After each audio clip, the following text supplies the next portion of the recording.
สั่งสมสิ่งที่เป็นบุญคือความสงบภายในใจของไว้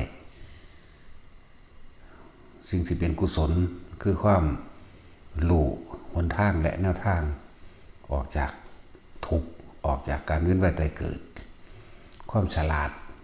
ในการเอาตัวเองพ้นออกจากเหตุการณ์ต่างๆเรียกว่ากุศลธรรมสั่งสมไว้แต่เขาไปสั่งสมต่อเนื่องกันมาตอนนี้เขาจะไปสั่งสมตอนใดเหตุตอนเป็นคนนี่เด้เป็นมนุษย์นี่แหละมันเกิดมาพอแห้งแล้วอะไรจังหวะสั่งสมไปเรื่อยๆถ้าเขาอยู่ในทางที่เขาว่างไว้แล้วเนี่ยคือมรรคมีองค์8มีความเห็นถูกต้องตามความเป็นจริงได้แล้วความคิดกับทุกเหตุการณ์ที่เจอขึ้นในการเฉพาะหน้าเหตุการณ์เฉพาะหน้าประสบพบซึ่งหน้าความคิดก็คิดไปในทางที่มันเป็นตามความเป็นจริงนั่นแหละบ่ออกนอกลู่นอกทางการเว้ากับการพูดก็พูดแต่สิ่งที่มันเป็นความจริงและสัจจะนั่นเองนั่นแหละการกระทำใดๆทั้งปวงล้วนแล้วแต่กระทำอันเป็นบ่แม่นเครื่องขวางไปในทางที่เหตุให้เจ้าของตกต่ำไปในทางที่บ่แม่นมิจฉานั่นแหละอาชีพการงานถ้าเข้าใจดีแล้วว่าคนเฮาก็แค่มาเกิดมาหากินซ้ำตายก็ประกอบอาชีพอันใดที่มันบ่เป็นเครื่องขวางพระนิพพานนั่นแหละสัมมาอาชีโวนั่นแหละสัมมาวายโมมีความเพียรพยายามที่สิฝึกหัดปฏิบัติตนหรือข่มเหงจิตใจของเจ้าของเองให้มันน้อมไปในทางที่ตามความเป็นจริงหรือไปในทางที่ให้มันพ้นออกจากทุกข์ได้สัมมาสติความคิดเปรียบเทียบระลึกนึกอันนั้นผิดอันนั้นถูกอันนั้นควรอันนี้บ่ควรอันนี้ประโยชน์มากอันนี้ประโยชน์น้อยนะก็ว่าไปอันนี้มีผลข้างเคียงเหตุในผู้อื่นได้รับโทษรับยังก็ว่าไปมันเป็นกับสมาธิเองต่อไปนี่จิตมันก็ตั้งมันในธรรมตั้งมันในความจริงตั้งมันในหนทางออกจากการเวียนว่ายตายเกิดมันก็เป็นมันก็เข้าสู่สัมมาวิมุตติเองดอก แต่เขาบ่สร้างสมตอนนี้ไปสร้างสมตอนไหนสิไปรอย่ำใดรออายุหลายก่อนบ่ทันได้เฒ่าก่อนจังสิมาปฏิบัติแปลงสั่นเกษียณก่อนลูกใหญ่ก่อนลูกได้ฐานะมั่นคงได้งานอันเป็นหลักเป็นฐานก่อนจังซี่ว่าแม่นที่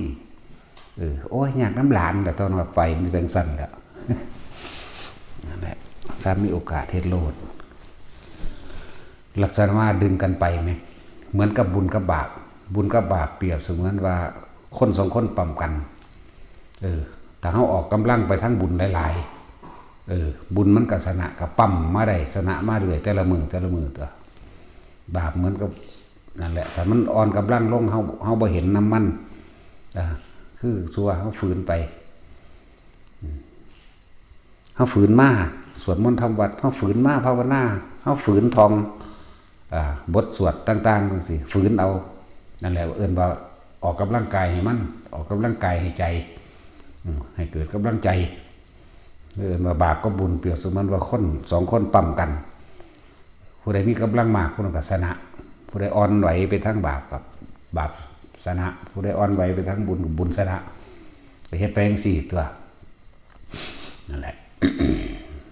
หรือเพิ่นที่เปรียบเทียบอย่างนึงบาปกับบุญเปรียบเสมือนเรื่องเวรกรรมนี่กุศลกรรมกับอกุศลกรรมอันใดมันแห้งกว่ากันเปรียบดุจเสมือนว่าหมาไล่เนื้อซึ่งว่าหมาไล่กระแตนี่เนาะแต่กระแตมันมีกำลังกว่าหมาแล่นบ่ทันขึ้นกกไม้ได้นั่นคือความฉลาดเป็นกุศลเป็นจังซั่นแต่กระแตมันกำลังอ่อนหมาก็กัดคอมันสิตายซ้ำอะไรใจอ่อนกับมันหลายเกิดตายมันพอแห้งคือว่าแล้วตาบ่เห็นเนาะมันระลึกนึกถึงอดีตบ่เป็นซื่อมันก็เลยพ่ายแพ้แก้ความเห็นผิดพ่ายแพ้แก้กิเลสก็คือวัตถุสมบัติต่างๆนานาที่พวกเขาหานั่นแหละกิเลส1,500อย่างทั้งที่มีวิญญาณและไม่มีวิญญาณกิเลสสิ่งที่เขาอยากได้ที่มีวิญญาณกับบุคคลสัตว์ต่างๆนี่ เดินกิเลสไล่ไปที่มันมีจักรยานกันไล่เอาตัวหลายขักปานนี่คือคนอยากได้ผู้นั้นผู้นี้มันเป็นสมบัติของตนคือเมียคือผัวคือครอบครองลูกครอบครองหลานสมบัติที่มีวิญญาณเว้ยสัตว์เลี้ยงมันสมบัติที่มีวิญญาณและสมบัติที่ไม่มีวิญญาณสวิญญาณกทรัพย์กับอวิญญาณกทรัพย์ภาษาบาลีเพิ่นว่าสมบัติที่บ่มีวิญญาณก็นี่แหละต้นไม้เลื่อนรถเงินทองมันนี่แหละพวกนี้นั่นแหละเอิ้นว่ากิเลสปัญหาบ้านนี้ก็เขาเอิ้นว่าถ้ายังมีความใดความอยากใดในสิ่งเหล่านี้กิเลสวัดความคิดแต่หมุนไปในความอยากใดอย่างดีอย่างนี้อยากเป็นในกองการกิเลสอันนี้ก็ทำให้เกิดกรรมวัฏนั่นฐานที่ตั้งแห่งกรรมคือจิตเจตนาในการกระทำนี่เองเรื่องกรรมวัฏเมื่อกระทำสิ่งใดลงไปแล้วสำเร็จด้วยอารมณ์ความรู้สึกในความพอใจและไม่พอใจแล้วต่อมาวิบากวัฏเขาก็ต้องรับสิ่งที่เขาเฮ็ดไว้ฉะนั้นถ้าผู้ใดเข้าใจจุดนี้ได้คนเฮาที่บ่เคยทำผิดบ่มีคนเฮาที่บ่มีบาปเลยบ่มีเด้มีเยอะแยะมากมายเลยฉะนั้นเฮาจึงทำบุญมีบาปมั่งถ้าฉลาดแหลมคมยิ่งกว่านั้นก็มานี่หนทางออกจากเวรกรรมเราอานาปานสตินำมันอยู่หม้องนี้ทั้งตัวบัดนั่นแหละก็ตอนนี้มันมีความเป็นห่วงกังวลหลายอย่างทั้งการทั้งงานนั่นแหละการเงินการงานการอาชีพพ่อแม่ลูกผัวเมียฐานะต่างๆอยากให้ผู้นั้นเอาสิก็เข้าใจดีอยู่แต่ว่าแย่งชิงมันมาเนี่ยแย่งความคิดเห็นจากกองการกิเลสแย่งออกมาแย่งมาอย่างแย่งมาภาวนาแย่งมาสวดมนต์แย่งมาในการทำบุญทำทานบุญก็ต้องบุญจริงๆแย่งมันออกมานั่นแหละจังว่าปั๊มกันความอยากได้กับกองนี่ความอยากไปนิพพานกับกองนี่อย่างนี้อันนี้คือกองการกิเลสอันนี้คือความอยากไปนิพพานปั๊มกันเอาเมื่อใดสิพ่ายแพ้แก่สิ่งใดเมื่อใดสินะถ้าจะว่าโดยสรุปจริงๆแล้วกะการทำงานกับการปฏิบัติธรรมถ้าเราเข้าใจดีแล้วมันไปน้ำกันได้งานเงินอาหารยาสูบสิ่งอาศัยเป็นเครื่องอยู่เป็นเครื่องอาศัยของร่างกายธรรมเป็นเครื่องอยู่เป็นเครื่องอาศัยของใจฉะนั้น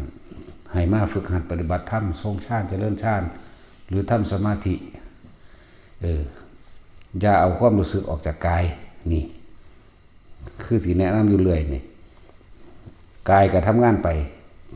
ใจก็ทำไปใจก็อยู่กับธรรมเรียกว่าวิหารธรรมเขาสั่งวิหารธรรมขึ้นมาอันหนึ่งที่บอกว่าจับจุดอุณาโลมเด้อนะเหตุเป็นจิตหนึ่งตั้งอยู่เพ่งอยู่ในอารมณ์ที่เป็นหนึ่งให้เกิดความตั้งมั่นตั้งในกายณจุดใดจุดหนึ่งของกายที่เขาเอามาตั้งไว้ตรงกลางหน้าผากอยู่นี่ความคิดมันบ่ออกจากความรู้สึกในกายความคิดบ่ออกจากนิ่มๆนุ่มๆกลางหน้าผากนี่ต้นอยู่หน้าผากนี่บอนอยู่หน้าผากนี่ยังอีกละ หมุนวนลมหัวกุดหน่อยว่าไปแล้วแต่ความรู้สึกไปสิท้ายทอดมาเป็นภาษาเห็นอยู่แค่นี้ส่วนร่างกายก็ทำงานไปใจก็บ่ต้องไปความคิดนะคือบ่ไปปรุงแต่งในความอยากได้อยากดีอีหยังของมันก็เลยว่าเอาอาการปิติเนี่ยเป็นอาหารของใจชื่อว่าเป็นวิหารธรรมส่วนร่างกายก็ทำงานไปเพราะว่าร่างกายมันต้องอาศัยอาหารนะแต่เฮาบ่ทำก็บ่มีผู้ใดเฮ็ดให้อาหารยารักษาโรคพื้นโฮมที่อยู่อาศัยตลอดทั้งเครื่องอำนวยความสะดวกต่างๆร่างกายก็เลยต้องทำไปคือต้องแต่ละมื้อแต่ละเว้นนะเฮาต้องแย่งชิงกันแต่ละหน้าที่แต่ละชั่วโมงเฮาแย่งชิงกันนั่นแหละมันมีสติลึกรู้ได้อยู่ดอกนะแยกแยะต้องบอกว่าให้ชิงกันแย่งกันผู้ใดสิมีกำลังมากแต่ละมือจังน้อยๆก็มันอยู่กันนะเว้ยแม่นบ่ล่ะบาป บาปอกุศลนี่12ชั่วโมงบุญกุศลนี่ก็มันได้12มันอยู่กันไปมันใครอยู่เด้แต่ว่าถ้าบาปมันเหนือกว่ามันสิค่อยไปตามเด้บาปอกุศลนั่นมันสิเหนือขึ้นบุญก็เลยบ่มีกำลังมันเหนือขึ้นบ่ได้บางที่ก็อยากได้หลายๆเลยไปเป็นหนี้เป็นสินไปยืมมาไปยืมเงินยืมนั่นยืมนี่ไปรับปากตายอะไรอย่างเลยทับซ้อนกันเขาเลยบ่มีเวลาเลยบ่มีเวลามาฝึกหัดอันนี้ ต้องเดินทางไปหาผู้นั้นหาผู้นี้คุยเรื่องนั้นเรื่องนี้ใส่กำลังต่างๆในการปลูกผักปลูกหญ้าหาปูหาปลาเลี้ยงสัตว์สารพัดตั้งสิเฮ็ดไปนั่นแหละแบ่งสั้นก็เลยว่าแย่งชิงกันไปเลยในใจเฮามันมีคน2คนอยู่แล้วแหละมันมี2ความผิดมิจฉากับสัมมามันอยู่ร่วมกันอยู่แล้วนะเลยว่าชิงกันแย่งกันผู้ใดสิมีกำลังมากกว่าในมือนั้นมือนั้นคือว่ามือนึงนี่คิดไปทั้งบุญกุศลนี่ได้13ชั่วโมงนั่นบาปพ่ายแพ้ไปแล้วอกุศลมันพ่ายแพ้ไปแล้ว1ชั่วโมงมันบ่แต่ส่วนมากมัน24ชั่วโมงเต็มทุกวินาทีที่เนาะถ้าสิอันอกุศลเต็มนี่เนาะนั่นแล้วมันเฮามีโอกาสแล้วเฮาจึงมีสติระลึกเข้ามาว่ามื้อนึงคิดไปในทางบุญกุศลนั้นเท่าใดคิดไปในทางบาปกุศลเท่าใดก็เปรียบกันตัวบัดนี้สติแยกแยะระลึกรู้อันใดมากอันใดน้อยจ้ะแย่งชิงกันบางพวกมันเต็ม 100% เลยในทางอกุศลนี่เต็ม 100% เลยสิแย่งมันออกมาจากหน้าที่นึงก็บ่มีนี่แหมเห็นบ่มันบ่ได้มีโอกาสเด้นั่นแหละจังพลัดพรากออกจากทางสายบุญสายกุศลจังพลากออกจากหนทางของผู้รู้เข้าใจบ่นี่พลากออกจากผู้รู้หยังรู้ความจริงนี่แหละเดินว่าศาสนาพุทธพลากออกแล้วถูกแย่งไปแล้วการกระทำเวรกรรมทั้งหลายในกองการกิเลสวัฏกรรมวัฏวิบากวัฏคือผลของการกระทำแล้วไปเกิดอยู่หม่องที่มีสงครามไปเกิดอยู่ตรงที่อดอยากแห้งแล้งไปเกิดอยู่ในสถานที่ที่มีโลกไปเกิดอยู่ในสถานที่ที่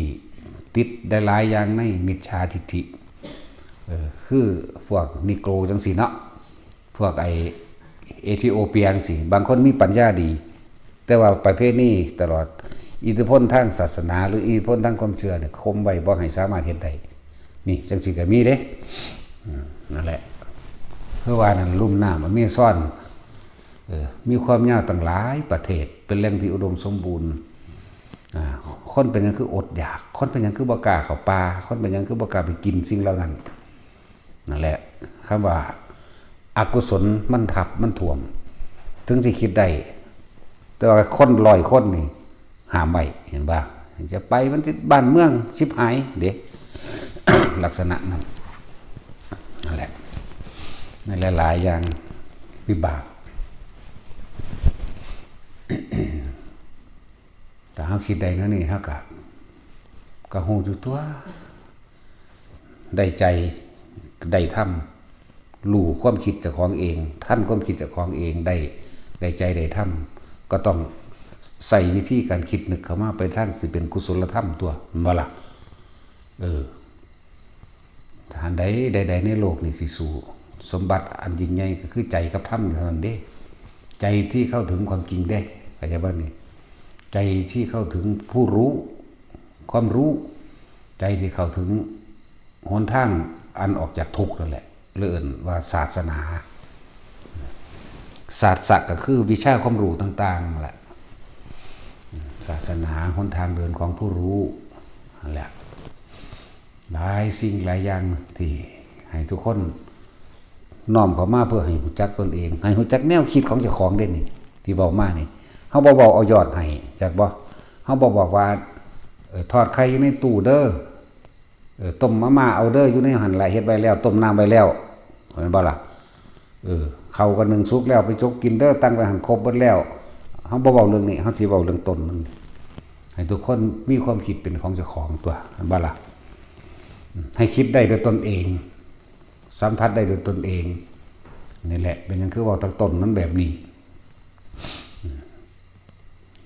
ถ้าว่าเอาแต่ยอดมันบ่เข้าใจเนาะรู้ปล่อยรู้วางรู้ปล่อยรู้วางสิ่งได้เกิดสิ่งนั้นดับจังซี่มันยอดเอาเด้จักว่าล่ะทุกอย่างนะทิ้งเลยทิ้งเลยทิ้งเลยจังซี่มันยอดเบิดแล้วเด้นั่นน่ะแต่ว่าไม่รู้วิธีทำเห็นบ่อันนี้ว่าเฮาบอกวิธีทำทั้งใจเฮานี่แหละวิธีเฮาบอกวิธีให้นะทุกคนไปใส่เบ็ดนี่บ่แม่นขุดเหยื่อกับเบ็ดให้เลยแล้วก็บอกมองไปใส่พร้อมแต่ว่าบ่รู้จักว่าเฮ็ดเบ็ดนั่นเฮ็ดจังได๋เหลาเบ็ดแนวใดคัดเบ็ดทักเบ็ดแนวใดยักเบ็ดแนวใดเห็นบ่เนี่ยแต่นี่เฮาบอกตั้งแต่เริ่มต้นเอาไม้นั่นเด้อมันจังเหนียวเอาไม้ไหนเด้อมันจังหนวบเนือดไปตามนั้นได้นะไม้นี่มันหักเร็วเหมือนว่าเอาได้แบบนั้นเด้อได้แบบนี้เด้อเอาเบ็ดเบอร์นั้นเบ็ดเบอร์นี้เด้อมันยังคมก้นป้องเด้อก็ว่าไปนั่นแหละถึงสั้นจึงพยายามเน้นพื้นฐานให้แต่ละคนเป็นพื้นฐานให้นิพพานสิไปหูจักบอกเนาะบอกวิธีให้หลายๆอย่างก็คิดเอานั่นแหละถ้าเขาประสังสมไว้ตอนนี้สิไปสร้างสมตอนใดแม้กระทั่งคำว่ายังกระดอดภาษาสิเกิดมาหากินซ้ำตายหนึ่งก็ไล่เอาเบิ่งนั่นเลยไว้บัดเขาก็ยังอธิบายให้ฟังเกิดมาหากินซ้ำตายเพื่อได้ก็คิดก็หูจักแล้วแต่ว่าวิธีมันวิธีที่เข้าใจความจริงต้องบอกว่าปู่เจ้าตายหรือยังย่าเจ้าตายหรือยังปู่ของปู่เจ้าตายหรือยังนี่มันก็คิดได้เลยแม่นเด้เนาะเนี่ยผู้นั้นก็ตายผู้นี้ก็ตายคนรวยเขาก็หากินไปแค่เพียงตายซ้ำตายคนจนก็หากินไปซ้ำตายนึงเด้เนาะเนี่ยเขาก็ให้ต้นเหตุการคิดมันตัวให้ต้นคิดนำนั่นแหละแต่วิธีฝึกนี่ก็เน้นเอาแบบจำเพาะเจาะจงคักแล้วเด้จำเพาะเจาะจงเอาเฉพาะตนแล้วอย่างนี้ออกจากความรู้สึกในกายเด้อถ้ามันตั้งมันแล้วมันสิเจ้าของสิฮู้เอาเองดอกคำว่าปล่อยว่างบ่แม่นคิดเอาคำว่ารู้ก็บ่แม่นคิดเอาเด้คนละเรื่องกันเลยเด้แต่ก็อาศัยการคิดนั่นแหละจึงรู้คิดหาวิธีทำเด้สิบอกให้ว่าล่ะเมื่อกระทำเป็นแล้วก็ทำแบบนี้นี่เองตัวจึงถามหมู่ภิกษุสงฆ์เฮานี่บางทีเฮาถามเอายอดมันคิดจะไปหันไปหนีอยู่บ่ถามเอายอดมันเด้นี่แต่ว่าเขาบ่ฮู้จักเด้เข้าใจว่าล่ะบัดนี้ว่าสิไปหันว่าสิไปหนีอยู่เนี่ยคือมันบ่อยู่ในปัจจุบันเด้เข้าใจว่าล่ะนี่เฮาต้องคำตอบมันคือเฮารู้แล้วล่ะว่าถ้าเขาตอบว่าอยากไปหันอยู่อยากไปหนีอยู่อยากไปจังซั่นอยากไปจังซี่อยู่อันแบบซื่อๆเฉยๆอยู่นี่เคยมีบ่อันนะนี่คือถามเอายอดมันคือกันเด้ไผสิเว้ามาแนวใดก็ซื่อๆบ่กังวลบ่ร้อนบ่เบื่อน่าเข้าใจว่าเบื่อหรือบ่เบื่อกับบ่มีนะเข้าใจว่าบ่เบื่อบ่เซ็งนะธรรมดาอยู่บ่คิดอยากไปพุ่นเดี๋ยวจะไปพี่เข้าใจบ่ล่ะบ่อยากเห็นไผนี่แหมสมมุติว่าเพิ่นเขาเจ้าสาหรือว่าผู้นั้นเพิ่นเก่งเด้ออรหันต์เด้เพิ่นแบบนั้นเป็นนี่เด้เฮาก็ซื่อๆอยู่นี่แหมเข้าใจว่าล่ะนี่คือถามเอายอดมันพวกคิดอยากไปเด้บัดนี้มันบ่ภาวนาเข้าใจว่าล่ะมันไม่ทำความรู้สึกให้อยู่กับตนภาวะนี่ต้องทำความรู้สึกขึ้นกับตนหน้านี่มันแปลว่าจิตแปลว่าใจแปลว่าความรู้สึกภาวนาทำให้เกิดขึ้นคำแปลที่เขาจะแปลออกมาแม่นบ่ล่ะทำยังให้เกิดขึ้นทำความรู้สึกให้เกิดขึ้นอยู่กับกายในตนข้าหน้าแปลว่าจังซี่ภาวนาคือความรู้สึกนี่เข้าใจว่าล่ะอันนั้นคือคำแปลโดยภาษามันพัฒนาความรู้สึกให้อยู่กับตัวเองมีว่าภาษาย่ำเข้าไปอีกมันไปอยู่กับตัวเองยังคิดจะไปพุ่นจะไปพี่อยู่เห็นปะอยู่ซื่อๆมันบ่เบื่อเลยไม่ได้ว่าล่ะเพราะเข้าใจคำว่ามันบ่เบื่อเลย ก็มันบ่มีหยังมันจะเอาหยังมาเบื่ออย่างว่าล่ะเมื่อมันมีความคิดอยากไปพุ่นอยากไปพี่มันบ่เบื่อมันบ่เซ็งอยากว่ามันบ่เบื่อมันบ่เซ็งมันซื่อๆอยู่นั่นแหมไผสิมาก็บ่สะอื่นสะอ่อนหยังบ่มีสิ่งใดๆบ่ตื่นเต้นบ่ตกใจธรรมดาอยู่แค่นั้นแหละเห็นมั้ยไผมาไผไปหรือเฮาสิอยากไปเฮาจะมันบ่มีไปบ่มีมาบ่มีที่ไปบ่มีที่ไปบ่มีที่มานี่ถามเอายอดมันถามคือถามเขานั่นแต่งคอนไว้แล้วหามึงนี่เนาะแท็กซี่แต่งคอนไว้แล้วเด้สิไปอ่ะโอ้บ่ปรึกษากูเลยว่ากูบ่รู้บ่เนาะที่จริงก็บ่รู้หรอกเดาเอามันเดาถือซื่อเนาะมันไปถือกับเขาบอกกันไว้ซื่อเอาคิดกันไว้ล่ะมันน่าเดาเอาเฮานี่อาศัยลูกมัวนิ่มอาศัยมัวนิ่มเอาเด้ถามบ่ถือก็ขอโทษเอาเนาะแต่จวนถามบ่ถือก็โอ้ขอโทษตัวจนเสือกถือบ่ตัวอันที่หามึงนี่เดาแม่น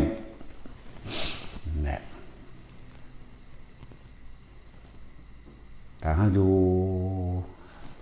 กับเฉพาะความรู้สึกตัวของเองตลอดบ่มีเบื่อบ่มีนายบ่มีเซ็งบ่อยากไปบ่อยากมาบ่มีอีหยังบ่สะอื่นสะอ่อนกับสิ่งใดบ่สะทกสะท้านบ่หวั่นไหวเด้มันก็อยู่ของมันไปจังซั่นเด้บ่มีเกิดพร้อมบ่มีตายพร้อมเด้บ่มีเกิดบ่มีตายบ่มีเรือบ่มีนายบ่มีใดๆทั้งสิ้นเด้บ่เซ็งผู้ใดบอกมันใดก็มันก็ซื่ออยู่จักว่าล่ะนั่นแล้วจังถามว่าผู้ใดภาวนาเป็นแบบนี้หรือยังถามได้แบบนี้หรือยังถ้ายังอยากไปอยู่นิดๆมึงก็อยากไปนิดๆนั่นแหละมึงก็อยากไปหลายๆแล้วบ่ว่านิดๆดอกเพราะว่าการไปบางที่มันไปประสบพบเหตุประสบการณ์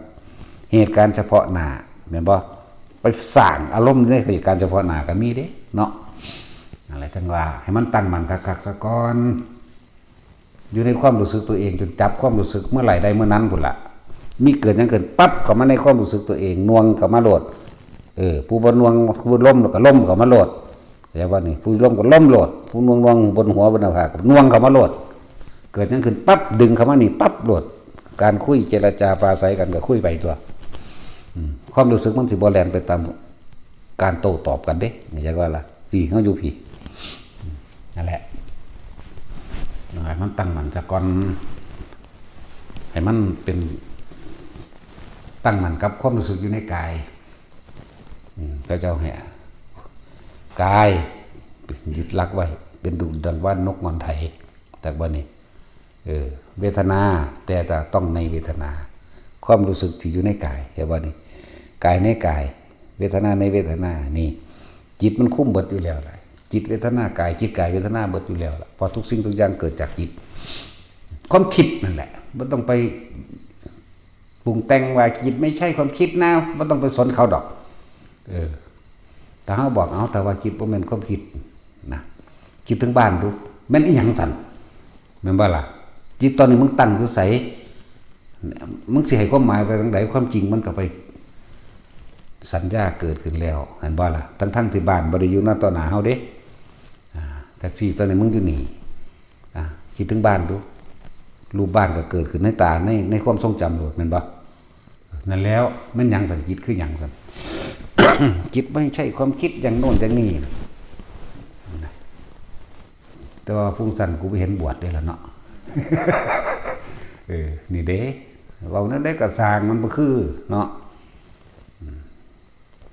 แล้วถ้าเฮาควบคุมบ่ให้มันไปคิดถึงหม้องใดมันก็บ่มีหยังเลยบ่มีฮอดจิตพุ่นอย่าว่าล่ะเอาแม่มึงกล้าถึงหม้องนี้บ่ว่าล่ะถึงหม้องนี้หรือยังมันบ่มีฮอดความคิดพุ่นมันบ่มีอีหยังเสียเลยซ้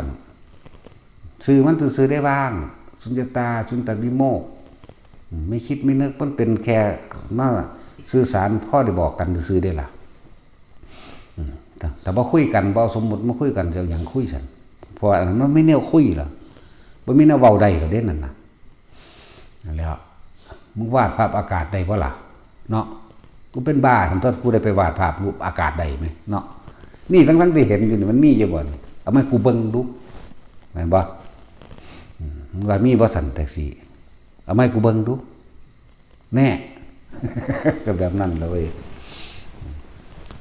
วาดภาพกูเบิ่งหน้ารูปอากาศเป็นจังไดเนาะ นั่นแหละภายในความหมายมันได้ก็สร้าง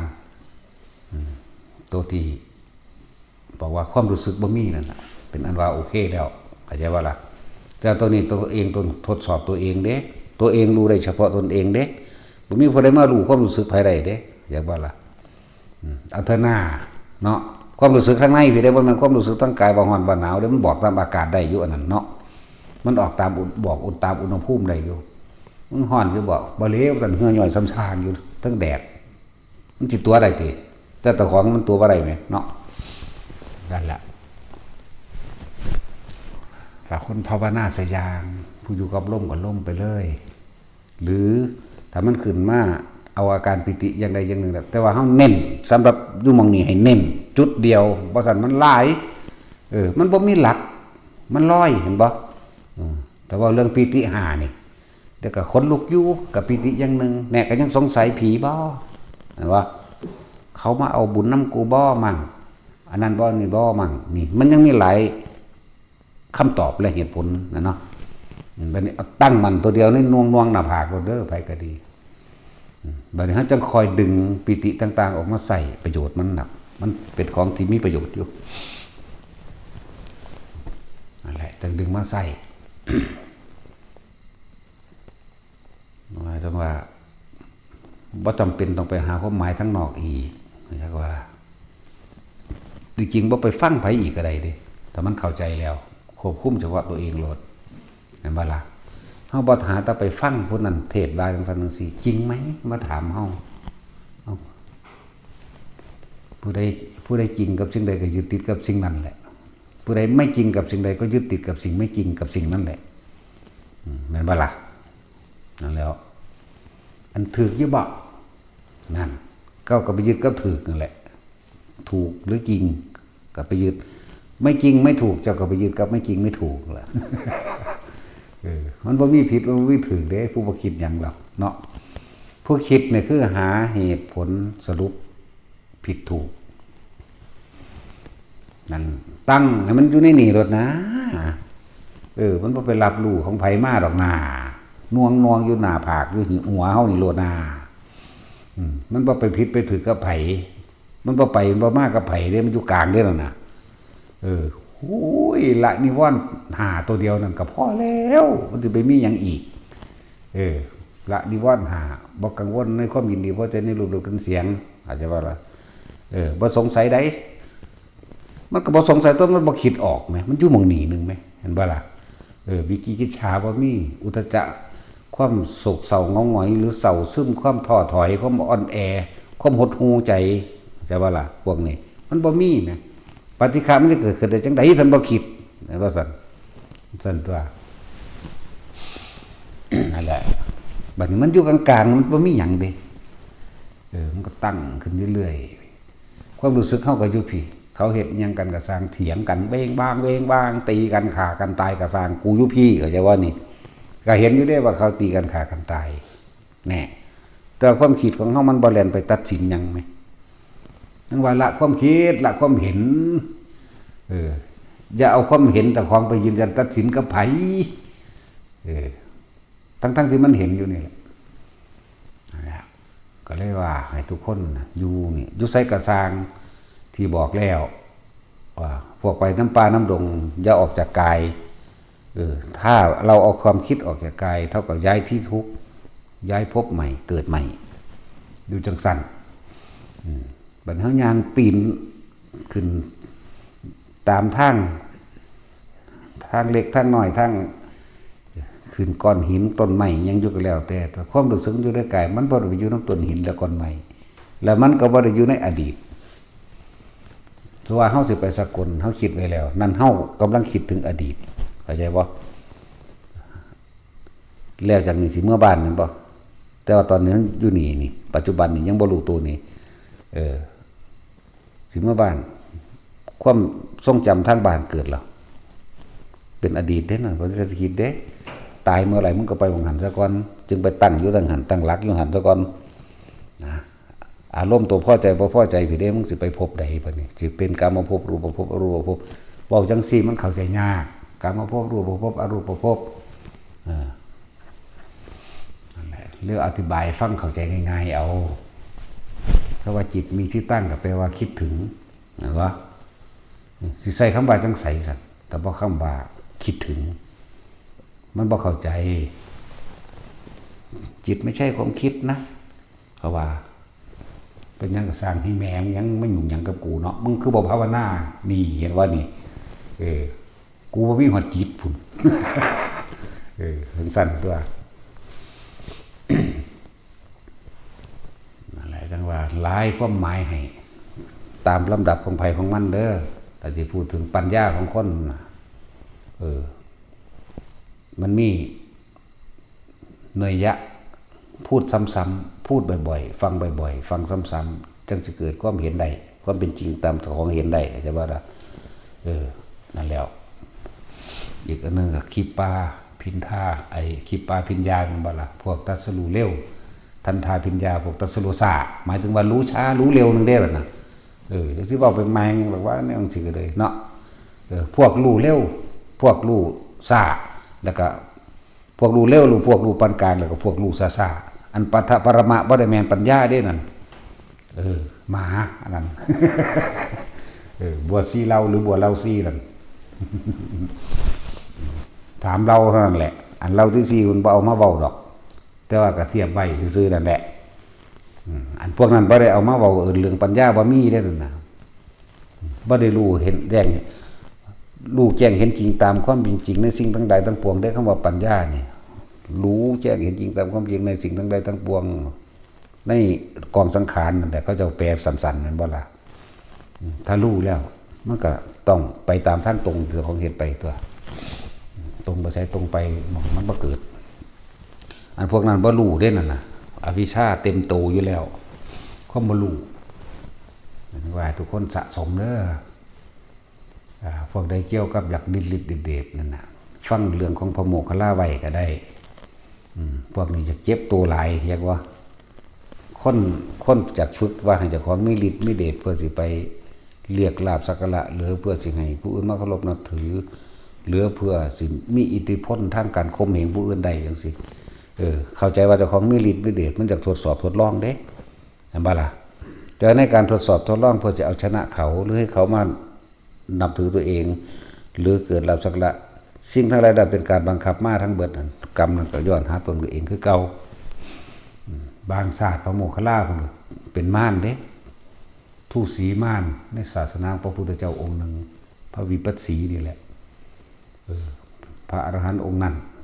ก็เป็นสาวกของพระพุทธเจ้าเนาะเพิ่นอยากทดสอบทดลองว่าเพิ่นมีฤทธิ์มีเดช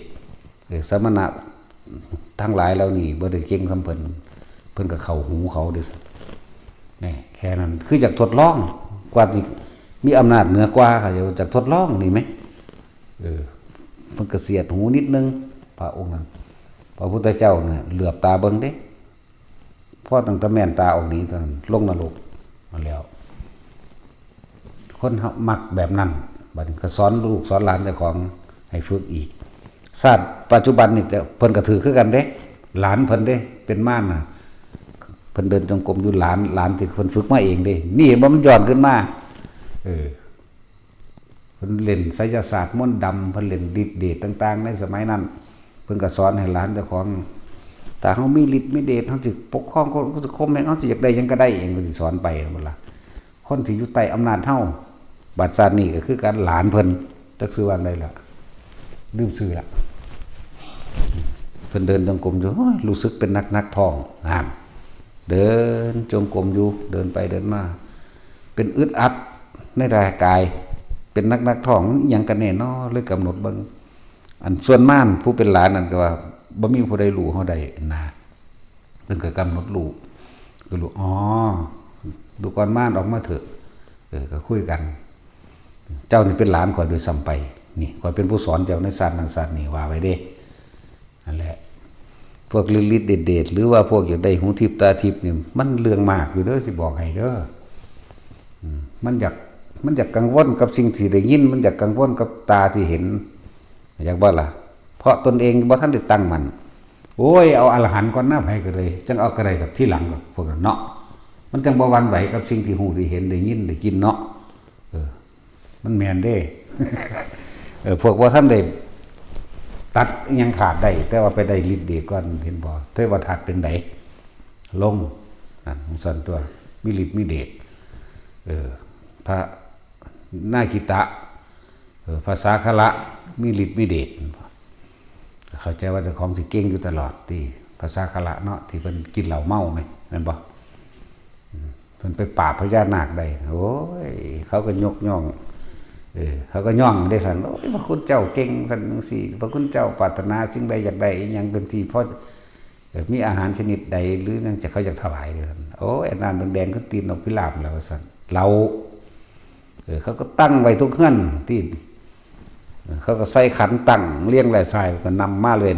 ที่เมาที่แต่นั้นจังซั่นล่ะหลงฤทธิ์หลงเดชมันก็เลยเมาเจ้าของฤทธิ์เดชนั้นโดยความเห็นผิดกับการทำลายเจ้าของเบิดสติตัวพุทธเจ้าลากไปตัวบาดนี้เนาะเพิ่นบ่ถือลากเองดอกมันก็ให้ผู้อื่นมันละลากมันมาแน่นตัวเพิ่นว่าลากไปแล้วนี่เพิ่นก็มาสอนเอานั่นแหละแต่มีฤทธิ์มีเดชมันจักหลงเจ้าของว่าเจ้าของเก่งเอาสมพวกนั้นมื้อนี้ถ้าจิตว่าท่านได้ตั้งมันดีพ่อถ้าไปเห็นสิ่งประหลาดเนี่ยเอาลองเบิ่งแม่ดีบ่ดีหลอนไปเลยเป็นบ้าไปเลยเด้บ่ซั่นสิฝึกให้ทุกคนตั้งมันซะก่อนจังออกไปบ่ตั้งมันคักๆซะก่อนหมายถึงว่านึกเมื่อไหร่ได้เมื่อนั้นนี่นะโตนี่ตนอุณาโลมนี่นะปึ๊บอยู่โลดแล้วมันสิเกิดหยังขึ้นก็สร้างมึงต้องอยู่ในความรู้สึกในกายตรงนี้แหละอย่าหนีออกอย่าออกหนีหนีออกหรือออกหนีนี่คือหนีไปคิดกับตัวพะโวขึ้นมานั่นตัวผีนั่นก็คือว่าเรื่องของครูบาตึงให้ฟังเอาคนสูงประมาณ2 เมตรจังซี่ตาออกแสงเห็นไหมเลี้ยวไปเลี้ยวมากก็เห็นหุงน้ำมันคือกันนี่แหละแต่ของนางเบิ่งอยู่ทั้งเถียงหน้านี่นั่งอยู่ทั้งเถียงมันเลี้ยวไปพุ่นก็เห็นน้ำมันเดี๋ยวก็เห็นน้ำมันแต่ว่าเพิ่นบ่ออกจากความรู้สึกในกายเพิ่นเด้พี่เพิ่นนวงอยู่พี่หังเข้มมาแล้วหังเข้มก็เก่าอีกมันบ่ออกความคิดมันบ่ออกเพราะว่าหยังบ่แม่นเฮ็ดได้ตอนนั้นเด้เขาฝึกมาแต่เริ่มต้นแรกเลยเข้าใจบ่ล่ะเขาเข้มข้นอยู่ในเฉพาะของเขาเลยบ่ค่อยปากค่อยบอกกับไผเด้นั่นแหละคนภาวนาน่ะบ่ค่อยไปมั่วสุมดอกบ่ค่อยไปเว้าความนั้นความนี้เขาแลกส่วนกันไปหันไปนี่ดอกมันว่าล่ะเราสิอยู่ตะเล่าเด้เพราะหยังเราคุมความคิดเราให้มันอยู่ในนี่ลมหายใจนี่โอ้ยนานๆได้เราสิมาบอกถามนำจักเทื่อนึงตัวเราลมหายใจนี่กับอุณหภูมิเกิดนี่บัดนี้ลมมันหายนี่เรายืนเดินนั่งนอนแล้วถนัดแล้วบัดนี้บ่แม่นอุณหภูมิหายลมหายว่าบ่มีลมหายใจได้แต่ว่ามีแต่ความรู้สึกอยู่หน้าผากกับขึ้นหัวว่าซั่นถึกบ่ถึกแล้วคุ้มเฉพาะตรงนี้อีกเนี่ยไปอีกเป็นปีเพิ่นจังเว้ากันมันธรรมดาเด้ปีละเทื่อนึงได้เว้าปีที่2ปีที่3บอกให้ไปธุดงค์ไปผู้เดียวเฮาบอกเอาเองซ้ำได้บัดนี้ไปผู้เดียวเลยย่างเอาเด้บ่ให้ขี่รถก็ย่างเอาเด้ล่ะฮอดยามมามื้อนั้นมื้อนี้มามื้อนั้นแหละยังสั่นแล้วนั่นละคนภาวนาผู้ขี้กับไผเด้ตั้งมันดีแล้วได้บัดนี้นั่นแหละบัดนี้ขึ้นหัวนั่นนี่บางที่ก็แช่มชื่นเบิกบานปิติปราโมทย์เกิดขึ้นระหว่างทางครับโล่งโปร่งแสงอนันต์มาได้บัดแสงสว่างมันจะเป็นคือแสงไฟไกลๆเฮาเห็นแต่ว่าลูกใหญ่ๆประมาณลูกมันลอยไปลอยมาตาเราก็เห็นแล้วก็งวกน้ำคือกันแต่ว่าเราบ่มีความคิดอะไรบ้านี้งวกพุ่นงวกผีมาบางที่ถ้าเราเพ่งเขาใส่ปุ๊บมันแลนเข้าไปเหงาใหม่หมดแต่เขาบ่มีความคิดเข้าใจบ่ล่ะเขาบ่คิดว่าคือหยังเป็นหยังเพราะเขารู้อยู่แล้วว่าคือแสง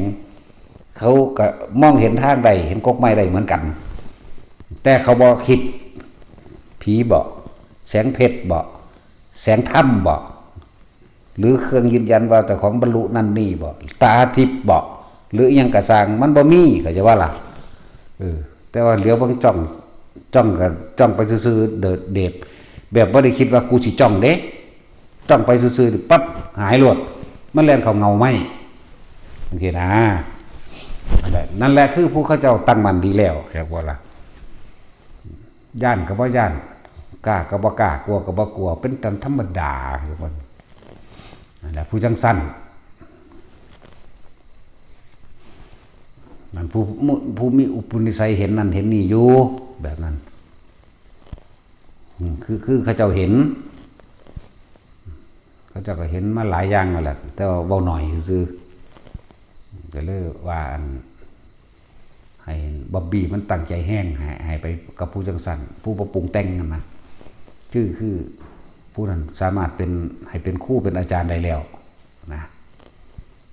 แต่เขาเอาจริงได้มาเล่นๆแล้วเบาควบนั้นควบนี้เขาจะเบาน้ำเด้แล้วก็ล่ะซอลอแซแลนเนาะนั่นแหละแบบนั้นพวกเขาเห็นน้องพี่จุ้ยนี่ก็ได้คือกันก็ให้เป็นแนะนำหมู่ได้แล้วคือกันแต่ว่าเห็นประหลาดถึงเพราะท่านหลายๆคำผู้นั้นนะเห็นประหลาดเห็นสิ่งแปลกปลอมสิ่งที่มันผุดขึ้นมาต่างๆนั่นแหละ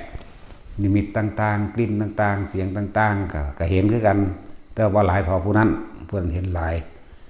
เพราะว่าเรามักไปผู้เดียวไปผู้เดียวความสงบเงียบความวังเวงกับความประคองความคิดไว้บ่ให้มันออกจากกายมันก็ละเอียดเขาพบภูมิต่างๆที่ละเอียดเขามันก็เห็นทั้งที่บ่อยากเห็นแต่ว่าเห็นแล้วบ่คิดนี่นะละคือบ่คิดแต่คิดบ่แม่นละหมายถึงตอนนั้นแหละตอนไปเห็นน้ำปลาแสงลอยมาไกลๆจังซี่ไกลๆจนตาเห็นว่าเป็นลูกแก้วดวงใสมองทะลุได้เลยพุ่นละดวงใสซ้ำมือจับเอาก็ได้นี่เบิ่งคือสื่อธรรมดาบ่อยากเบิ่งมันลอยไม้เบิ่งก็เบิ่งไปเนี่ยแต่เอาความคิดบ่เข้าไปในอยู่ในลูกแก้วนั่นบ่คิดถึงว่ามันคือหยังเป็นหยังจากว่าล่ะแล้วผู้จังซั่นเขาก็อยากให้แนะนำหมู่แนะนำหมู่แน่สอนหมู่แน่แล้วก็อยากย่างหนีอยู่เด้ เป็นสั่นเด้นั่นแหละจังว่าผู้ใดติดขัดยังก็ถามผู้นั้นก็ได้นะนี่ครูบาจุ้ยนี่ก็ได้นี่พอได้อยู่นี่ก็แนะนำหมู่แน่นะจังว่าถ้านั่นกันถามวิธีเขาเฮ็ดจังใดหั่นมาจากว่าล่ะเพราะมันไปถามว่าอันนั้นคือหยังอันนี้คือหยังเด้เข้าใจบ่แต่ละคนอันแสงนั้นคือหยังฮึมันสื่อว่าจังใดมันเป็นหยังฮึเทวดาบ่ผีบ่แม่นไปถามแนวนั้นถามวิธีที่เขาทรงฌานเจริญฌานถามวิธีเฮ็ดจังใดเจ้าคือบ่คิดจะเฮ็ดจังใดนี่แหมเขาก็สิบอกคือเฮานี่แหละบ่ได้บอกทางอื่นล่ะแม่นบ่ล่ะด้วยที่แรกก็อยู่กับลมอยู่กับบุญนาลมนี่แล้วอยู่จนชินเลยทุกท่าได้ตลอดเลยจังซี่เขาก็สิบอกไปนี่แหละแน่เฮาก็บอกจังซี่เหมือนกันแต่ว่าบางคนมันขัดญาติหลวงพ่อด้วยซั่นเนาะหลวงพ่อเป็นตาญาณเด้กินตับ ขวายกินเด้สิบอกใครเว้าดูหลายก็ได้อีกเนาะมันก็เป็นตาญาณอยู่เด้เนาะตาสิน นั่นล่ะเขาฟังบ่เข้าใจคำว่าละความคิดเห็นนี่บ่แม่นไปคิดหาความหมายของสิ่งที่เห็นสิ่งที่ได้ยินสิ่งที่ได้กลิ่นเด้เข้าใจบ่แม้กระทั่งการไปฟังธรรมของผู้อื่นก็สร้างเข้าใจบ่นี่คำว่าละความเห็นคืออย่าไปสรุปเข้าใจบ่อย่าไปสรุปว่าเขาจะเว้าจริงหรือปลอมบ่เขาจะเว้าแปลว่าจังใดหรือความหมายว่าจังใดฟังไปหั่นแหละฟังไปแต่ว่าอย่าสรุปความเห็นดูกับเจ้าของโดดเวลาเศร้าฟังแล้วก็ดีถ้าจะคิดค่อยตามก็คิดไปแต่ว่าอย่าสรุปอย่าสรุปคิดไปค่อยตามไปนะวิตกวิจารปิติให้มันมีเด้ตัวนี้ฟังมันก็เป็นชั้นที่หนึ่งอยู่แล้วใช่ป่ะนี่ มันเป็นชั้นที่หนึ่งด้วยการฟังวิตกมาถึงคิดไปน้ำธรรมะที่เขาเจ้าแสดงวิจารณ์ใครควรไปปิติให้มีคำเราคนที่ทรงอุณาโลมเป็นแล้วปิติให้มีในการฟังธรรมในการฟังไปฟังจบแล้วคือจบจะไปสรุปความเห็นโดยการเอาไปทกไปเถียงไปถามเขาจะว่านี่บ่ต้องไปทกไปเถียงไปถามกับผู้นั้นผู้นี้อุ้ยอันนี้ผิดอันนี้จริงอันนี้เปาะมันบ่ต้องอยู่กับตัวเองน่ะตัวเองสิรู้ขึ้นมาด้วยตนเองดอกทั้งบัดอยากให้รู้ด้วยตนเองรู้โดยบ่คิดนี่มันก็มีเด้ล่ะนั่นแหละแต่คิดบ่รู้เนาะ แปลกเด้นั่นแหละเพชรไปเรื่อยสะสมไปเรื่อยถ้าจะไปเป็นหมู่เป็นคณะจังซี่ก็ถือว่าไปทุดงนั่นแหละไปที่หลายๆซะก่อนอย่าพึ่งที่ผู้ไล่ไปผู้เดียวก็มีอยู่ไหมเนาะว่าจุ้ยนี่ก็ไล่ไปผู้เดียวอันนั้นก็ไล่ไปผู้เดียวพวกอื่นๆจะพึ่งคิดว่ากูไปผู้เดียวได้อย่าพึ่งแล้วก็เบิ่งอยู่ดอกเอาตัวเองก็ยังบ่รอดจะพึ่งไปบอกไผนะตัวเองบ่รอดอ่ะถ้ามันสถานการณ์จริงเกิดขึ้นจริงบางทีมันกึกสึกมาเด้เวลาของจริงอยู่นี่ก็มีอยู่นี่ที่จริงมันอยู่ทุกที่แต่ว่ามันขึ้นอยู่กับระดับจิตของเจ้าของความสงบขั้นต้นความสงบขั้นกลางความสงบขั้นละเอียดขั้นต้นกับมหาเหมือนกันขั้นกลางกับมหาเหมือนกันขั้นละเอียดกับมหาเหมือนกันขั้นต้นๆจะเป็นผีเป็นเปรตที่ เนาะขั้นกลางกับภูมิหรือลุกขะเวลาขั้นละเอียดขึ้นไปแนวก็เป็นอากาศหรือเทพพรหมทั้งหลายแต่ว่าเขาสิมาในรูปใดเรียกว่าล่ะส่วนมากกับเทวดานั่นแหละเขาแปลงเป็นผีมากนะผีจริงๆมันบ้าบ่ได้หรอกแต่เฉพาะแท็กซี่มึงก็ไปลองเบิ่งก่อนนี่ถือว่าโอ๊ยหลวงพ่อว่าบ่มีผีจริงๆหรอกมีแต่เทวดาลองเบิ่งนะแต่วันมาเนาะแต่สินวากด้วยแล้วลองเบิ่งนะต้องตั้งนั่งอยู่นี่ผู้เขาสงบในระดับหนึ่งปึ๊บมันก็มานั่งจ้องตาเฮาเลยเด้มันมีอยู่ได้อยู่ในนี่แหละพวกเขาเห็นเขาหูเขาก็หูอยู่แต่เขาบ่โวยวายซื่อแต่ก็เบิ่งดีเว้ากับเขาพร้อมเด้คือฮิปโปคือพุ่นหน้าหันหน้าไปหาอาจารย์ซั่น พูดหันไปพูดยังมึงจะหันมานี่เห็นว่าเด้ก็บ่ได้ย่านนี่ล่ะมันคั่นแหละผู้เขาตั้งมั่นผู้บ่คิดมากบ่คิดว่ามาขอบุญบ่ก็บ่ต้องคิดมาขอบุญบ่ญาติกูบ่ยังก็บ่ต้องคิดแต่นะบ่ต้องไปใส่ซื้อว่าใดๆทั้งสิ้นเห็นซื่อเบาที่หลังได้อยู่เปรียบเสมือนว่าคือเฮาเห็นต้นไม้ตามถนนหนทางเสาฟืนเสาไฟเฮาเห็นตามถนนหนทางเฮาก็เห็นอยู่เด้เฮาผ่านไปถ้ามีคนมาถามเฮาก็เว้าได้อยู่เด้ล่ะ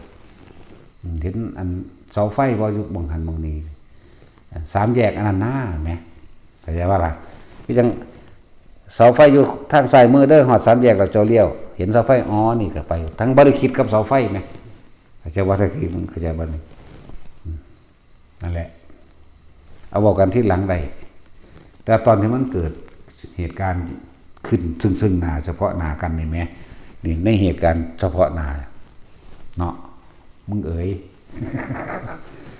ลองเบิ่งเห็นได้ว่ามันนั่งคุบเข่าใส่เฮาน่ะมันตัวน้อยๆเด้มันนั่งคุบเข่าแล้วมันเฮ็ดเอามือใส่แก้มมันจังซี่ตามันโยดลงได้บัดนี้ตามันก็โยดลงแก้วก็เริ่มขูลงมาค่อยๆเปื่อยเด้ค่อยๆเปื่อยลงเด้เพราะมันเปื่อยบัดเดียวเด้สั้นแล้วหันหลังเทื่อกันนั่งเอาเก้าอี้ไปนั่งเล่นๆดอกมันไปมันไปหรือบ่ไปก็อยู่หั่นแหละบาดมันออกของมันตามที่เฮากำหนดไว้แล้วปุ๊บมันยังไม่เฮ็ดพึ่งวึ่งใส่ต่อหน้าเฮานี่เฮาก็มือตาปึ้งว้ายก็สุดเสียงคือกันเลยเว้ยห้องก้าขึ้นคือกันเลยเว้ยห้องหังบ่แม่นแลนนี่ได้ห้องโดดแลนศอกใส่เลยอันของมันนั่ง คือนั่งย้อนขานั่นแหละนั่งเก้าอี้แหละมันก็นั่งสบายๆนะมันนั่งเป็นแบบนั้นบัดออกมาปุ๊บแล้วตกใจคือกันแต่ตกใจวากแต่ว่ากำปั้นหรือศอกไปเอาเองเด้บ่ได้คิดเด้คือจักบ่นี่บ่ได้คิดว่าสิซกมันหรือสิศอกใส่มันเด้มันไปเอาเองคือจักบ่นี่แต่เฮ้พร้อมพุ่นแล้วบัดนี้ก็หัวรอเฮาอากไปแล้วโอ้ยหัวรอแม่มึงเอ้ยคือด่าคือกันในบัดนี้บัดนี้ด่าได้บัดนี้หังว่ามีอารมณ์ดาวโอ้ยหีแม่มึงเอ้ยนะเพิ่นแกล้งเฮาได้ทุกอย่างมันเป็นเอาเองได้อันศอกไปเลยนี่ศอกก็เตะไปพร้อมบ่เตะได้ปูนเตะอันพระอินทร์นั่นแหละ เพิ่นแกล้งเฮาได้เพิ่นก็หัวว่าสั่นถึกใจหลายเฮาก็หัวคือกันแต่ว่าถึกด่าซะก่อนสิก็มีเด้อหลายอันหลายแบบที่สำคัญเฮาต้องตั้งมั่นอยู่ในกายเฮาให้มันเป็นซะก่อนสำคัญมากๆอันนี้ถ้ามันสิไปให้มันไปเองโดยบ่ได้คิดว่าอยากไปไหมไปทุดงหรือไป หรือหลายๆอย่างอันไหม มันไปเองโดยบ่อยากไปเองโดยบ่คิดไหมใช่ป่ะล่ะแล้ว เหมือนกับการถามธรรมะหรือแนะสนทนาธรรมกันสิที่จริงมันบ่อยากเว้าเด้คืออยากให้เขาถามซะก่อนมันจังเว้าไปเด้เนาะสิอยู่ซื่อๆโอ้ยอาจารย์เว้าแล้วกูสิเว้าได้บ่กูบ่มีแนวเว้าแม่นว่าซั่นมันก็ต้องมีผู้ถามก่อนตัวเนาะไม่บ่เว้าหยังหนีเด้โดดแล้ว มีเท่านั้นเด้บ่เว้าหยังหนีได้นี่โดดมันบ่ได้มีความคิดว่าสิเว้าเรื่องนั้นเรื่องนี้นะคือจังนี่แหละเอามาเทศเว้าให้ฟังอยู่เดียวนี้มันทั้งเว้าไปเอาเองเด้มันบ่ได้มีสคริปต์เด้มันบ่ได้ว่ากูสิมื้อนี้กูสิว่าเรื่องนั้นเรื่องนี้มันบ่ว่าเด้มันจะเว้าจังได๋มันก็เว้าไปโลดได้นี่จังซั่นล่ะวิธีทำให้พวกเฮาเข้าใจวิธีเฮ็ดอยู่ในกายให้มันเป็นคักๆให้มันหนักนั่นให้มันมั่นคงในตนเองให้มันมั่นใจตนเองมั่นใจจนว่ามันบ่คิดหยังพุ่นล่ะเพิ่งเกิดหยังขึ้นก็สร้างงูสิว่าเฮาย่างงอกๆไปถึงงูไปเกี่ยวขาปึ๊บๆก็สะบัดไปโดยสัญชาตญาณเป็นธรรมดาแต่ว่าสะบัดขาดไปแล้วก็ขาดไปบ่ไปคิดเด้บ่คิดว่าจะเอาแล่นหาค้อนมาตีเด้เข้าใจว่าล่ะพุ่นละนี่คือตัวจริงมันก็ดีบัดนี้ตัวในนิมิตต่างๆนิมิตก็ให้เป็นนิมิตแบบมื่นตาเด้รับตาเฮาบ่จักเว้านำปานใด มันบ่ตั้งจากฝันดอกให้มื่นตาให้รู้สึกตัวเห็นก็เห็นทั้งๆที่ลืมตานี่แหละได้ยินก็ได้ยินทั้งๆที่มีสติสัพพัญญะนี่แหละรู้สึกตัวได้ตลอดบ่แม่นหลับบ่แม่นเคลิ้มนะเอาแบบมั่นคงที่เขาเจ้าเว้านิมิตนั้นนี่ฟังแต่ว่าแบบรับตาเฮาก็เว้าไปนำซื่อๆดอกพอประคองกำลังใจให้เห็นบ่ล่ะบัดสุดท้ายเฮาก็เอามื่นตาเฮ็ดอยู่ได้ล่ะเนาะ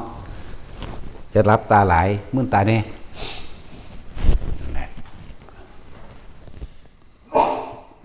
สิ่งที่พิสูจน์ตัวเองก็คืออารมณ์เด้อพอใจกับบ่พอใจนี่ตัวนี้ต่างหากจังไว้ทุกคนภาวนาบ่ค่อยสุงสิงกับไผบ่ค่อยมีเรื่องกับไผบ่จะไปนั่นนี่ดอกว่าแม่นหลวงตาซ่าอยากไปหาค้าขายทางใดเนาะ นั่นล่ะมาซะบ่มันสิขายตะบักหุ่งทางใดบ่แล้วบักคานี่ เราฟักวักแฟกแวกปั่นว่าเฮาบ่ฮู้ว่าเพิ่นคิดหยังเด้สิเมื่อบ้านไปรับน้องสาวอยากเพิ่นจักได้เงินไปค้าขายชาวได้ก็เอาว่าค่ารถ 2,000 2,000พอบอกโอ้ไปกลับ600เด้ว่าไว้เด้20,000ว่ามันเว้าจากใดไปค้าขายอยากว่าล่ะมันคือว่าเฮาบ่รู้ก็ได้นั่นแหละจริงๆอยากได้เงินอยากได้ทุนไปขายตำบักหุ่งไฟซื่อๆเบิ่งบักคาเบิ่งตั้งแต่หน้ามึงก็บ่เป็นตาแสบหรอกซั่นล่ะ20,000ว่าบ่เว้าเล่นซั่นบ่เอ้ยกูเป็นเสี่ยวมึงขนาดเนาะจังว่าเว้าเล่นนั่นแหละไปขายหน้าที่หลังเอาเนาะมันไปบ่รอดท ที่มาตั้งมั่นอยู่ในธรรมมันเฮ็ดจังได๋ก็บ่รอดมันจะไปเป็นบ้าสแตกเราเมาไปคือเก่าอีกล่ะบ่วงไปอีกในบาดเป็นบ้าได้บาดเนาะมันจักร้อยไปก็ไปโลดเป็นบ้าบาดนั่นแหละส่วนหลวงปู่ศรีนี่ล่ะเว้าดักหน้าได้ข้าน้อยสิไปอยู่ว่าซั่นบ่ทันทวงอยู่ฮ้อนโตเห็นบ่วิเว้าหยอกหลวงตาลักกับอันอุบาปอนพี่หลวงพี่ปอนคิดจะไปทางใดบ่ทางมันฮ้อนขึ้นมาแล้วปู่ศรีฮ้อนมาแล้วข้าน้อยสิไปอยู่เด้ว่าซั่นฮ้อนตัวก่อนแล้วโอ้รับสารภาพเลยวันถามอยู่ก็เลยทางนี้เตรียมของไว้แล้วเพิ่นสิไปทางใดล่ะพุ่นละทั้งอันหนองคงหนองค่ายเพิ่นนั่นแหละแล้วมันก็มีแนวลูกอยู่หั่นล่ะเด้อคือเดาเอาเดาเอาจังซั่นตาถ้าเว้าอันนั้นอันนี้ไปซื่อแล้วเบิ่งเพิ่นสิเอาความจริงมาเว้าบ่เนาะนั่นแหละเลยบ่ให้ไปซ้ำหรือสิฝืนไปบุอย่าไปมันสิเก็บขาก็เว้าอยู่ได้ล่ะมันขาขาดแล้วนะมันเบิ่นไปอีหลีก็เลยเห็นบ่ตอนนี้นะโมก็ยังบอกแล้วสูทรงมันกลับเด้อว่ะขามันสิบวมก็ยังเว้าอยู่ทรงมันกลับ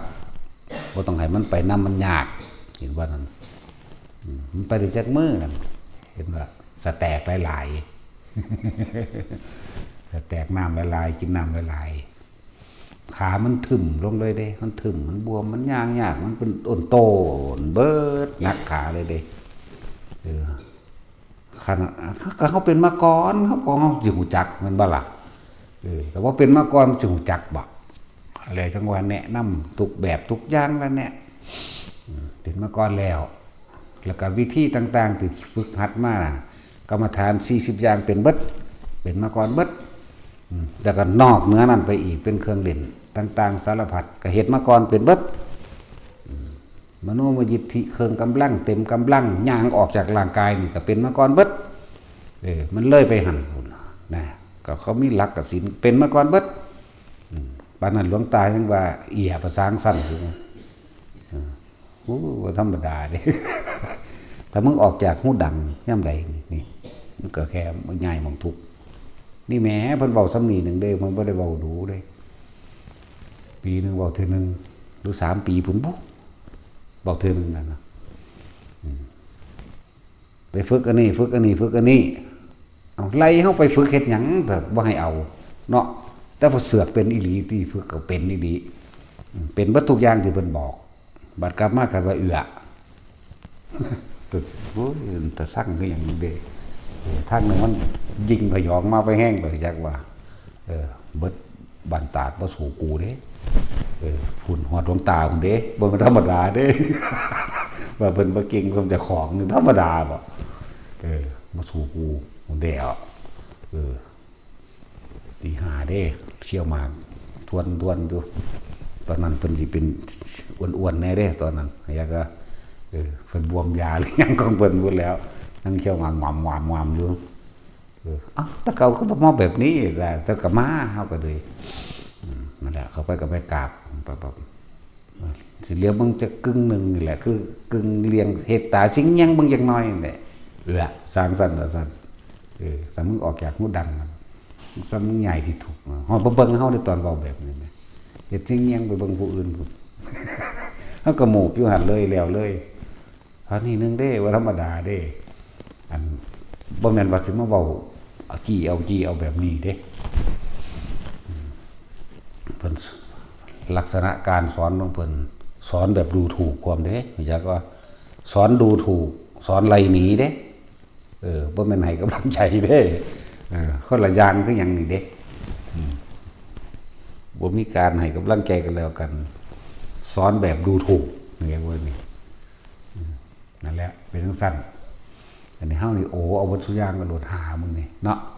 ขนาดมึงอยู่มึงเศร้าก็ว่าเฮ็ดสวมนอนทายได้บ่นอวะเนาะซักผ้าก็มีเครื่องซักผ้าเต็มอยู่ ปานนั้นว่าไปทุดงยังมาขอเครื่องซักผ้าเฮาอยู่อันยายป้อมก็เลยมีผู้ใดอัน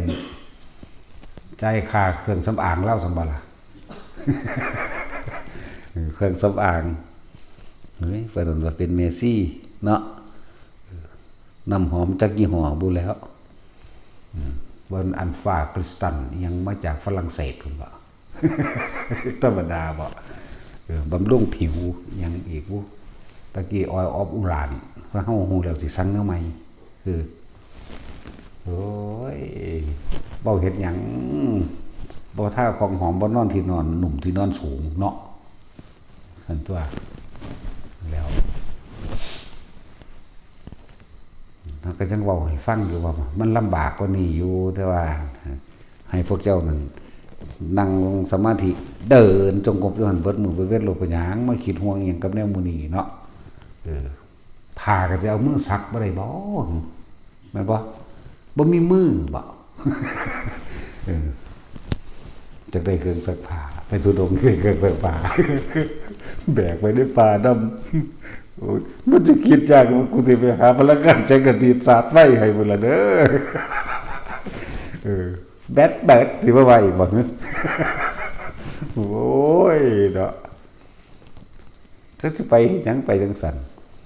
นอนอยู่นี่โลดเดินหากับพัดลม2ตัวพุ่นแหมธรรมดาบ่โอ้ยากถ้ามันสิบ่ได้หาคนใส่แบกเครื่องปั่นไฟไปนำบ่อันไปทุดงสักไกลเครื่องซักผ้าโอ้ยกูก็เงิดหลายนั่นก็เป็นเครื่องซักอางก็คือสิอันสั่งไว้พ่อหรือมั้งเนาะเปนึงก็ล่ะคืออยู่ในหันบ่มีหยังได้ถึงเครื่องซักอางน้ำหอมก็เอ้ยสีดยังกรึบเลยจนว่าหืนพุ่นล่ะพวกใดอยู่ไกลพวกเจ้าบ่คืนเครื่องซักอางบ่มันเป็นคืนเด้กินมันก็เลยดังนั้นแล้วจักสิแล่นไปหยังแล่นไปผู้อื่นอยากนำส่งเครื่องสำอางอยากนำหาเครื่องซักผ้าไว้ให้เครื่องปั่นไฟหรือยังอันโซลาร์เซลล์แบบเก็บไฟไว้ถ้าชาร์จเครื่องสำอางเพิ่นจะชาร์จอันเครื่องซักผ้าไปทุดงได้เครื่องซักผ้าโอ้ยก็เคยกินนี่ล่ะเว้ยเดี๋ยวมาเผาได้เบิ่งพระใส่เครื่องซักผ้าบ่ได้ให้ใส่เด้ย้อมผ้าต้มผ้าเอาเด้หมู่พระหมู่นี่อันพวกอื่นสิเฮ็ดก็สั่งเขาตัวเฮาเอาพระวินัยว่าบัญญัติมาแนวนั้นเฮ็ดแนวนั้นเด้ทุกกึ่งเดือนจักว่าล่ะ14ค่ำจังให้ย้อมจังให้ซักเด้บ่แม่นให้ใส่เครื่องซักผ้าบ่ได้ใส่ผงซักผ้าบ่ใส่บีทบ่ให้ใส่โอโมจักว่าล่ะบ่ได้ให้ใส่น้ำยาปรับผ้านุ่มเด้บ่ให้ใส่เลยจื้อไว้เด้อเพิ่นว่ามาแนวใดก็เฮ็ดไปตามเพิ่นตัวพวกสั่งโอโมมาหรือว่าพวกสั่งอีหยังน้ำยาพิงค์หยังปรับผ้านุ่มบ่ได้ให้ใส่เด้อโอ้ยนี่มันก็เลยนุ่มล่ะผ้าอยู่นี่ก็หลายเลือกเอาเนาะพวกแก่งผ้าดำอีกพวกนึงชอบมึงแล้วสีว่าถือแกก็ยอมเอาสีป้าตัวซื้ออาทิตย์ละ3,500ล้วนอันอีหยังแนวยอมผ้าเพิ่นก็เลยแก่งผ้าดำเบิดมือบ่เฮ็ดหยังยอมแตะผ้าเว้าตะกันอยู่หั่นรู้อีหยังก็ซื้อก็ได้ลืมซื้อแล้วว่าหลวงตาหยังอ่ะหัวหน้าแก่งผ้าดำจรเนาะหลวงพี่จรหัวหน้าแก่งผ้าดำยอมผ้าบ่เฮ็ดหยังเด้อกูเฮ็ดยอมผ้าไปยังได้กันดังไฟบ่มอยู่โอ้ยมามันสิบรรลุธรรมยอมผ้าหรือว่ากูนี่อันนั้นก็บ่ดีอันนี้ก็บ่นุ่มโอ้สมมุติเพิ่นไปแก่งเดียวกันผู้นึงยอมผ้าผู้นึงเอาเครื่องซักผ้าไปปั่นน้ำโอ้ยเนาะเฮ็ดตามพระวินัยตัว14คำมือโกนมือย่อมก็เฮ็ดไปตัวเนาะอันนี้โอ้ยบ่งามโอ้ยบ่ดีโอ้ยก็เอาอยู่หั่น ยอมซุมซุมเลยเราไปเบิ่งว่าท่านได้หายซื่อๆดิว่าท่านได้หายนี่ก็หายแล้วแต่หายกินหัวมึงนี่สิยอมไปหาหมอแกงปลาดำนี่แกงมันสงสัยเป็นสาขาน้ำกันนี่ก็เลยใส่อีกบักได้อีกพูดยิ้มยุ่มอยู่ทางแกงปลาดำไปเห็นแจ้งตื่นเลยเบ้อจากฟื้นจากทานกูคือเบิดเลี้ยวแท้เข้าเดียวมาโกะแลนไปซื้ออันสียอมผ่ามาอีกแล้วไม่มันหามือหรือ3 มื้อที่เรา3,000หาได้อันแนวยอมผ่าธรรมดาบอกยากแล้วรับยอมผ่าโอ้ยมันจะพอว่ากันอยู่ในหูดักนี่อย่างเงี้ยเนาะเขาใส่แนวใดเขาก็ใส่เด้อนั่นแหละจมได้แล้วสมทาน